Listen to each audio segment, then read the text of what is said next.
ഞാൻ doctor Sony. ഞാനൊരു ആയുർവേദ പീഡിയാട്രീഷ്യനാണ്. അപ്പോൾ പല അമ്മമാരും ഇന്ന് പീഡിയാട്രീഷ്യൻസിനെ സമീപിക്കാറുണ്ട്. അതായത് അവരുടെ കുട്ടികൾക്ക് പഠനത്തിൽ ഒട്ടും ശ്രദ്ധയില്ല, വളരെ കെയർലെസ് ആയിട്ടുള്ള മിസ്റ്റേക്കുകൾ അവർ ഉണ്ടാക്കുന്നു, ഭയങ്കര ദേഷ്യമാണ്, അവർക്ക് ഭയങ്കരമായിട്ടുള്ള എടുത്തുചാട്ടമുണ്ട്, അതുപോലെ പല കാര്യങ്ങളും അവർ മറന്നു പോകുന്നു എന്നുള്ളതിനെ പറ്റിയിട്ട്. അപ്പോൾ ADHD എന്താണ്? Attention deficit hyper activity disorder. ഇതൊരു ന്യൂറോ ഡെവലപ്മെന്റൽ ഡിസോർഡർ ആണ്. ഇതൊരു രോഗാവസ്ഥയാണോ? ഇതിന് ചികിത്സ ആവശ്യമുണ്ടോ എന്ന് പലരും ചോദിക്കാറുണ്ട്. അപ്പോൾ ഇതിനകത്ത് പ്രധാനമായിട്ടും 3 ഫാക്ടേഴ്സ് ആണ് വരുന്നത്. അതായത് 3 ഘടകങ്ങളാണ്. ഒന്നെന്ന് പറയുന്നത് അറ്റൻഷൻ ഡെഫിസിറ്റ്, അതായത് ശ്രദ്ധയില്ലായ്മ. രണ്ടാമത്തെ കാര്യം എന്ന് പറഞ്ഞാൽ ഇമ്പൾസിവിറ്റി, എടുത്തുചാട്ടം. മൂന്നാമത്തെ കാര്യം എന്ന് പറഞ്ഞാൽ ഹൈപ്പർ ആക്ടിവിറ്റി, അതായത് അമിതമായിട്ടുള്ള വികൃതി അല്ലെങ്കിൽ പിരിപിരിപ്പ്. അറ്റൻഷൻ ഡെഫിസിറ്റി അല്ലെങ്കിൽ ശ്രദ്ധ കുറവെന്ന് പറയുമ്പോഴത്തേക്കും കുട്ടികളിൽ സ്കൂളിലേക്ക് പല കാര്യങ്ങളും കൊണ്ടുപോകാൻ മറന്നു പോകുന്നു, അല്ലെങ്കിൽ സ്കൂളിൽ കൊണ്ടുപോയി അവരുടെ കാര്യങ്ങൾ തന്നെ അവർ തിരിച്ചെടുത്തുകൊണ്ട് വരാൻ മറന്നു പോകുന്നു.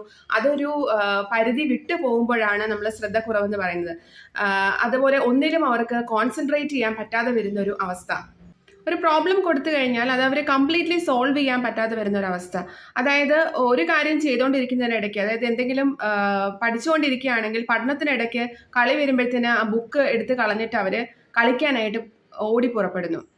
അപ്പോൾ ഒന്നും അത് കംപ്ലീറ്റ് ചെയ്യാതെ പകുതി വെച്ച് നിർത്തിയിട്ട് പോകുന്ന ഒരു അവസ്ഥ.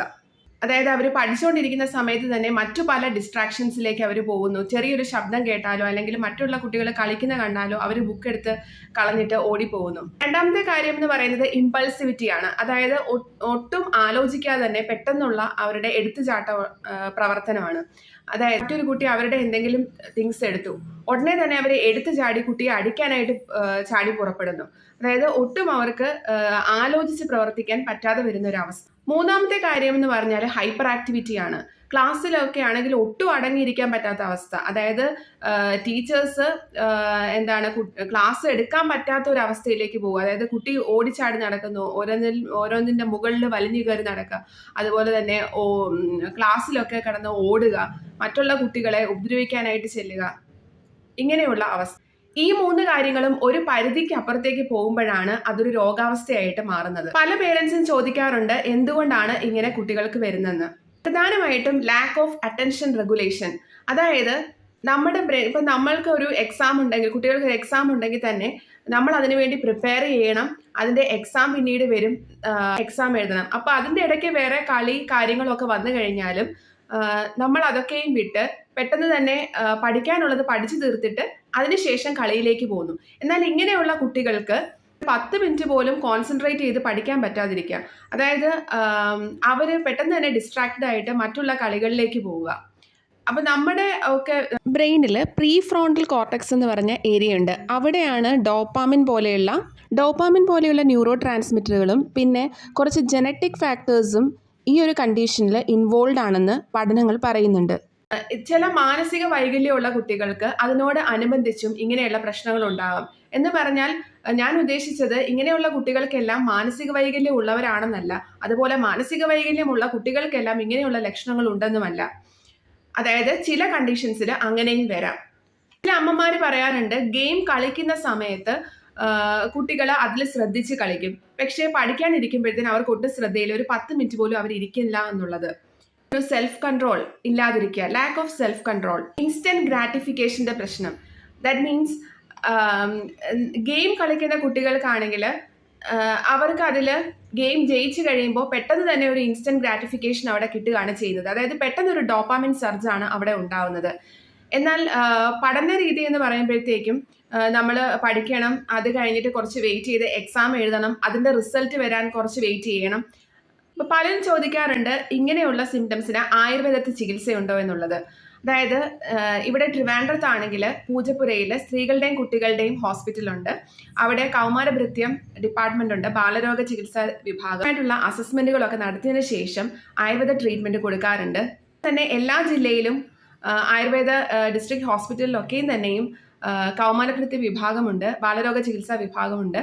അവിടെയൊക്കെ തന്നെയും നിങ്ങൾക്ക് കാണിച്ച് ആവശ്യമായിട്ടുള്ള ചികിത്സ നേടേണ്ടത്. ചില പേരൻസ് ആണെങ്കിൽ ഇതിനെപ്പറ്റി തീരെ ശ്രദ്ധിക്കാതിരിക്കുന്ന പേരൻസ് ഉണ്ട്. അതായത് ഇതൊക്കെ കുട്ടികളുടെ നോർമലായിട്ടുള്ള വികൃതിയാണെന്നും പറഞ്ഞ് കണ്ണടച്ച് പോകുന്ന പേരൻസ് ഉണ്ട്. ചിലരാണെങ്കിൽ ഇതിനായിട്ട് അമിതമായിട്ട് ശ്രദ്ധിക്കുന്ന പേരൻസ് ഉണ്ട്. അപ്പൊ നമ്മൾ എപ്പോഴും ഇതിന്റെ ഒരു മീഡിയം ലെവലിൽ പോകുന്നതാണ് നല്ലത്. കുട്ടികളെ ഒരിക്കലും ഇതിനു വേണ്ടിയിട്ട് നമ്മൾ ഫിസിക്കലി അവരെ അബ്യൂസ് ചെയ്യാതിരിക്കുക, ഫിസിക്കൽ പണിഷ്മെന്റ് ഒരിക്കലും അവർക്ക് കൊടുക്കാതിരിക്കുക, അവർക്ക് ആവശ്യമായിട്ടുള്ള കെയറും ലവും തന്നെ കൊടുക്കുക. അതിനോടൊപ്പം തന്നെ മൈൽഡ് ആയിട്ടുള്ള കേസുകളിൽ ബിഹേവിയറൽ തെറാപ്പി പോലെയുള്ളതാണ് ചെയ്യുന്നത്. അപ്പോൾ സൈക്കോളജിസ്റ്റിനെ കണ്ടിട്ട് അവർ പേരൻസിനും ടീച്ചേഴ്സിനും ഒരുപോലെ തന്നെ ഇതിലൊരു പങ്കുണ്ട്. അപ്പം അവർക്ക് ആവശ്യമായിട്ടുള്ള കൗൺസിലിംഗും കൊടുക്കാറുണ്ട്. അപ്പം ചെറിയ ചെറിയ കാര്യങ്ങൾ അവർ ചെയ്യുമ്പോഴത്തേന് അവർക്ക് റിവാർഡ്സ് കൊടുക്കുക എന്നാണ് വേറൊരു കാര്യം എന്ന് പറയുന്നത്. അതുപോലെ തന്നെ കംപ്ലീറ്റ് ആയിട്ടും ഗാഡ്ജറ്റ്സ് അവരുടെ മുന്നിൽ നിന്ന് മാറ്റുന്നത്, അതായത് മൊബൈൽ പോലെയുള്ള ഗാഡ്ജറ്റ്സ് കംപ്ലീറ്റ് ആയിട്ട് മാറ്റുന്നതാണ് നല്ലത്. പേരൻസ് കുട്ടികളുമായിട്ട് ഒരു ക്വാളിറ്റി ടൈം സ്പെൻഡ് ചെയ്യുന്നതാണ് ഏറ്റവും നല്ലത്. കുട്ടികളാണെങ്കിൽ കളറിങ്, ഡ്രോയിങ്, അതുപോലെ തന്നെ വഴി കണ്ടുപിടിക്കുക, അതുപോലെയുള്ള ചെറിയ ഗെയിംസിനൊക്കെയും കുട്ടികളോടൊപ്പം നിങ്ങൾ ചെയ്യുക.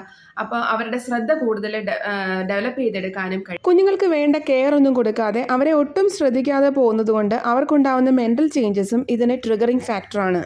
കുട്ടികളിൽ ഫുഡ് ഐറ്റംസിൽ വളരെ ശ്രദ്ധിക്കേണ്ടതായിട്ടുണ്ട്. അതായത് പ്രോസസ്ഡ് ഫുഡ്സ് ആയിട്ടുള്ള കാര്യങ്ങൾ, പാക്കേജ്ഡ് ഫുഡ്സ്, ആർട്ടിഫിഷ്യൽ കളേഴ്സ് ചേർന്ന സാധനങ്ങൾ, അങ്ങനെയുള്ള കാര്യങ്ങളൊക്കെ മാക്സിമം ഒഴിവാക്കുന്നതാണ് നല്ലത്. അതുപോലെ മൈദ അടങ്ങിയിട്ടുള്ള കാര്യങ്ങൾ, പിന്നെ ഞാൻ പറഞ്ഞ പോലെ തന്നെ ഗ്ലൂട്ടൻ റിച്ച് ആയിട്ടുള്ള കാര്യങ്ങൾ, അതായത് വീറ്റ് പോലെയുള്ള സംഭവങ്ങൾ കംപ്ലീറ്റ്ലി ഒഴിവാക്കുന്നതാണ് നല്ലത്. ചോക്ലേറ്റ്, ബിസ്ക്കറ്റ് തുടങ്ങിയ മൈദ അടങ്ങിയ സാധനങ്ങളൊക്കെയും തന്നെയും ഇവരുടെ ബിഹേവിയറിലും ഇവരുടെ ഹൈപ്പർ ആക്ടിവിറ്റിയിലും നല്ലൊരു ചേഞ്ച് വരുത്തുന്നതായി കണ്ടെത്തിയിട്ടുണ്ട്. അപ്പം ഈ കാര്യങ്ങളൊക്കെ തന്നെയും അവരുടെ ഗട്ടിൽ ഒരു ഇൻഫ്ലമേഷൻ ഉണ്ടാക്കുകയും അതുമൂലം ബ്രെയിൻ ആക്ടിവിറ്റിയിൽ നല്ലൊരു വ്യതിയാനം വരുത്തുകയും ചെയ്യുന്നുണ്ട്. ഡയറി പ്രോഡക്ട്സിനോട് തന്നെ അലർജി ആയിരിക്കാം. അപ്പം ഡയറി പ്രോഡക്ട്സ് മാക്സിമം ഒഴിവാക്കുന്നതാണ്. ചെറുപ്രായത്തിൽ തന്നെ ഇതിന് ചികിത്സ എടുത്തില്ല എന്നുണ്ടെങ്കിൽ ഭാവിയിൽ ആൻറ്റി സോഷ്യൽ ബിഹേവിയർ പോലെയുള്ള പ്രശ്നങ്ങളിലേക്കും അതുപോലെ തന്നെ അവരുടെ ഫാമിലി ലൈഫിലും ഇഷ്യൂസ് ഉണ്ടാവാനുള്ള ചാൻസ് ഉണ്ട്.